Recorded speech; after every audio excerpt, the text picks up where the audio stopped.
Well, hello and welcome to this week's newsletter, and this week we'll start with Galston Golf Club news and a very exciting club championship weekend. My word, the golf course was playing tough on Saturday. It was very firm, fast and bouncy with a very strong westerly wind. My goodness me, it was very difficult and tested an awful lot of players. So yeah, it was a very difficult day. But we had two stars of the show on Saturday. Paul Farrow was leading the men's competition with a gross 73. Well done, Paul. Great score in tough conditions. In fact, I think in the end he had a 4-shot lead going into Sunday. And Gail Chapman shot a gross 88 in the ladies competition. So two fantastic scores there in very tough conditions. A lot of people struggled, a lot of loft golf balls with that westerly wind. Then Sunday, well, the wind did drop a little bit. It was still quite tough, and then add in the thunderstorms. We had to take the players off the course for an hour's delay, and then send them back out again, which is never an easy thing to do. And because of the weather, unfortunately, we had to cancel the junior club championships, but we're going to reschedule that for another date. But yes, so first of all, shall we start with the Ladies Club Championship, shall we? Okay, we have two winners. The first winner is the Ladies Club Champion of the Year, the person with the lowest two scores without handicap over 2 rounds, and that was Marie Norman. Well played, Marie. She is now the Ladies Club Championship. She shot 95, 87 for a total of 182, beating Paula Ledger by 3 shots into second. So well done, Marie. You are now the Ladies Club Championship, Ladies Club Champion. Fantastic result that, and thoroughly deserved with the amount of practice you put in. In the net competition for the ladies, Jenny Watson won with a net 69 and a net 70 for a total of 139. Very consistent golf that, Jenny. Well played. She beat Jeanette Heatherton by 8 shots in the end. So an absolute walkover for Jenny. Well done. You're the women's handicap champion. Now in the men's competition, we'll go to the handicap prize first of all, if I can just find it.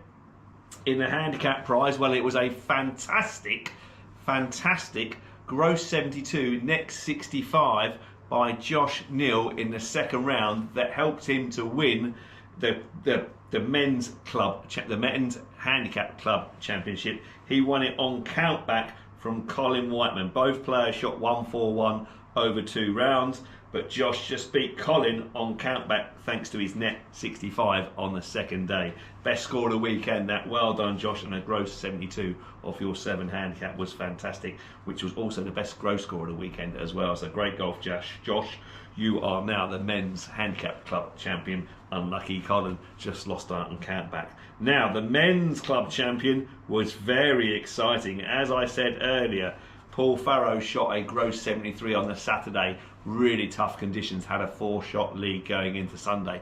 Always a lot of pressure involved. But unfortunately, Paul just fell away and Jack Butcher came through. So much so that I think, I can remember this rightly, Jack made a eagle 3 on the last to finish at 153.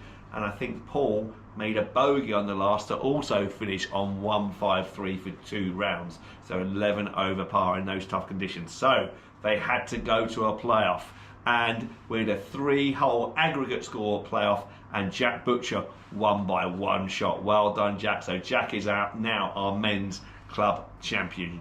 He parred all 3 holes quite comfortably, really, I would say. Paul bogeyed the first, then birdied the 9th, but then unfortunately bogeyed the 10th as well. We played those 3 holes and it led Jack to win by 1 shot in the playoffs. So well done, Jack Butcher, our new men's club champion. Well played.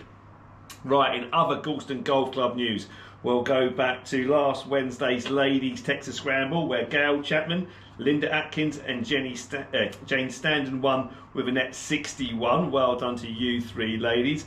On Thursday, we had the men's midweek Stableford, where Connor Harris won Division 1 with 41 points, beating Kev Carter into second on 40. In Division 2, Peter Bailey won with a fantastic 44 points. Well done, Peter. He beat Dean Barlow into second on 42 points. And in Division 3, Trevor Jarrett won with 47 points. Well done, Trevor. That is a great score, that beating Graham Cornwall and Graham McWilliam into second and third on 43 points. So the conditions were very nice on Thursday. Still a bit breezy. Me and the captain played our latest Pro Captain Challenge match, which was very tricky against Wayman Arundel and Andy Klein. And after 9 holes, we were 2 behind. After 10 holes, we were 4 behind. We were thinking, oh dear, here we go, back-to-back losses.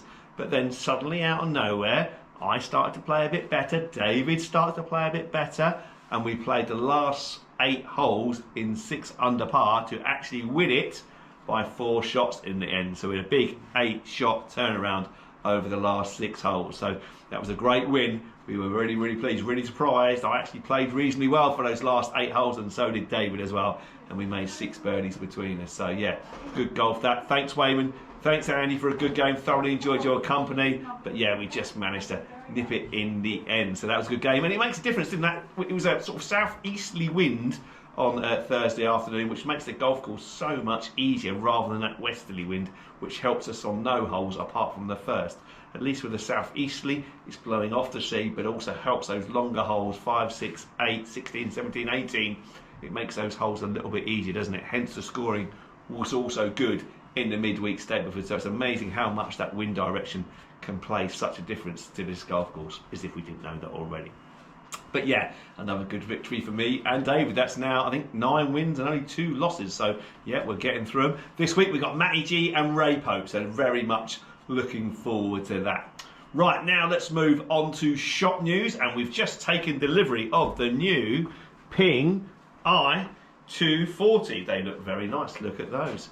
I'll have a little hit with those next week, but let's just see what Ping have got to say about these new irons. They are generally designed for the lower handicap, and they've literally, I didn't realise they were bringing them out, but they have literally only just brought them out. And let's see what Ping say about their new i240 golf club. First of all, it's quite a small-headed looking golf club with a quite thin top line, not as much as obviously the Blueprint, which is the real players golf club. But that's quite a nice looking golf club. It is aimed at the kind of lower to mid handicappers. So the i240 Tour inspired iron provides added forgiveness with control, look and feel, and will appeal to a wide range of skill levels. A lower CG in Ping's highest launch player style model, so player style means slightly better player in theory, gives you more distance and more control with the ability to constantly stop the ball closer to the hole. The new badge and insert save weight to expand the perimeter weighting and increase MOI, most notably in the long and mid irons. So it's all about, they all say it, don't they, it's kind of creating more MOI, so it's more forgiveness for the irons to go higher and longer, blah de blah de blah. But yeah, they all say the same thing, and they all do the same thing really, but like most of them, it is down to personal preference. Like I say, I'll have a little hit with that next week, and I'll show you how we get on. Haven't quite got time this week, but yes, it does look a very, very nice iron. Whether it's any better than the previous irons, we shall find out. Yeah, I know, you know, my thoughts on a new technology. It makes a difference over lots of years, but not necessarily year to year. But we'll give it a go next week. Right, okay. Where to next? Let's go to quick results through the men's PGA Tour. And it was, I didn't watch it actually at the weekend. I was busy here, obviously, with the club championships. But Brian Campbell from America beat Emilio Garrido in a playoff on the PGA Tour at the John Deere Classic. And in Europe, oh, Daniel Brown, he featured in the Open Championship last year, didn't he? He did really well. He won his first European Tour event, the BMW International Open, beating Jordan Smith from England into second place. Jordan Smith is a bit of the bridesmaid as well. He's another Tommy Fleetwood, really fantastic golf swing, but never really wins. I think he's won once on the European Tour, but he's always up there. He's got such good golf swing, but just can't hold the putts under pressure. Sound familiar? Tommy Fleetwood. But there we go. So Daniel Brown came through and won that for his first win on the European Tour, which was great to see. This week we've got the Genesis Scottish Open, so all the big names are over at the Scottish Open and the Renaissance Club up there. So very much looking forward to that. And obviously the week after we're at Royal Portrush for the Open Championship. I will do the sweepstake draw next week once the field for the Open has been finalised, because there are still 3 or 4 spaces to go in that from the Scottish Open. Right, that's everything for this week. Thanks very much for watching, and I look forward to seeing you all soon. Take care. Bye bye.